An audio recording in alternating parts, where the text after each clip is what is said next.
you shall die. So because God cannot lie, those people died. And we can be able to say that they died spiritually. Spiritual death, it means that there was disconnect between them and God. You see, God would visit them. God had a very close work, very close relationship with man. And when God created man, he created him in his own image. We have sung a song here, unifanye kama wewe, unifinyange. So, meaning that we want to be like him because we are no longer like him. We need a kind of restoration to be like him, because whenever we've been restored, we can now have the proper relationship with him.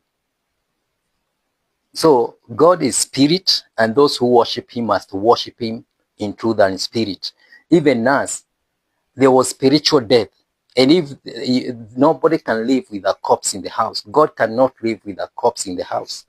Meaning that when man sinned, and the spiritual death meant that because God is spirit, and now this spirit has died, it means that there was no connection between God and man.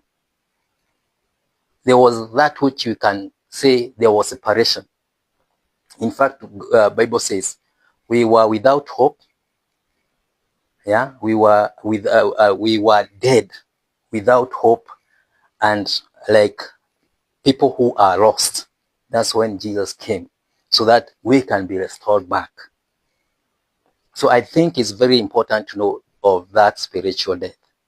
And when you are talking about spiritual death, you see now, you don't fellowship. There are those people who think in their own capacity, in their own corrupted capacity, they can be able to interact with God. But that is a deception.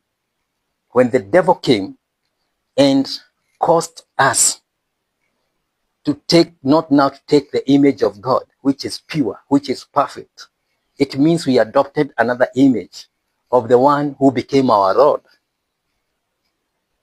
who now became Satan.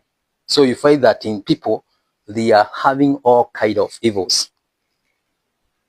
That's why you find it is natural for people to sin. It is natural for people to fornicate, to commit adultery, to kill, to do so many bad things. Because they are like their fathers, the devil. And therefore, knowing that, we must be able to know that that's the corrupted image. That's not the image that God had initially intended us to have. And now we can now decide to move from that camp and decamp and get back to the